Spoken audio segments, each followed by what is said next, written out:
সুপ্রিয় দর্শক, আপনি চাইলে খুব সহজেই আম দিয়ে চমৎকার এই ডেজার্টটি বাসায় বানিয়ে খেতে পারেন। আশা করি আজকের রেসিপিটি আপনাদের ভালো লাগবে। এর জন্য আমি কিছু পাকা আম নিয়ে নিয়েছি। আমি এখানে হিমসাগর আম ব্যবহার করেছি। আপনারা আপনাদের পছন্দ মতো যে কোনো আম দিয়ে এটা করতে পারেন।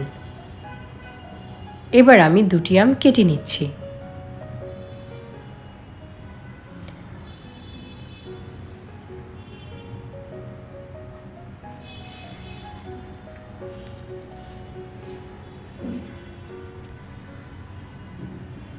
আপনারা চাইলে আজকের এই খাবারটি বানিয়ে রেখে দিতে পারেন, তারপর পরিবেশন করতে পারেন যে কোনো সময়।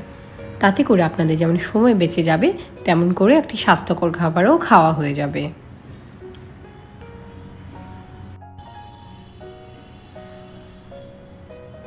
আমার মেয়ে এই ডেজার্টটা খুব পছন্দ করে, সেই কারণে সে নিজেই আমগুলো ছাড়িয়ে নিচ্ছে।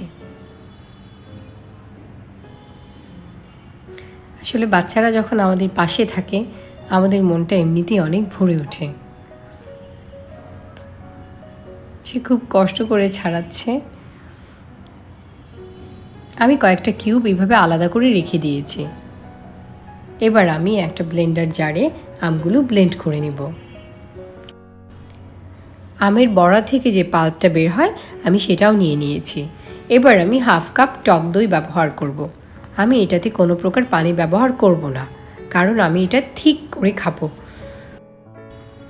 3 টেবিল চামচ চিনি দিয়ে আমি এটা ব্লেন্ড করে নিয়েছি। আপনারা আপনাদের পছন্দ মতো মিষ্টি বাড়ি কমিয়ে নিতে পারেন। আমি কোনো পানি ব্যবহার করিনি। এটা আপনারা এইভাবে করে দেখবেন, অনেক ভালো লাগবে আপনাদের। আমি এটা খুব সহজ উপায়ে একটু টক দই দিয়ে ডেকোরেট করছি। আপনারা চাইলে ম্যাঙ্গো পাল্প দিয়েও ডেকোরেট করতে পারেন, তবে আমার কাছে মনে হয় ঝামেলা না করে সহজভাবে ডেকোরেট করলেই ভালো।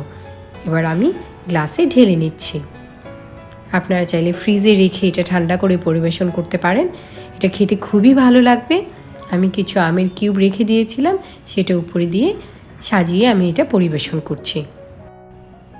রেসিপিটি ভালো লাগলে আপনারা আমার চ্যানেলটা সাবস্ক্রাইব করবেন আশা করি।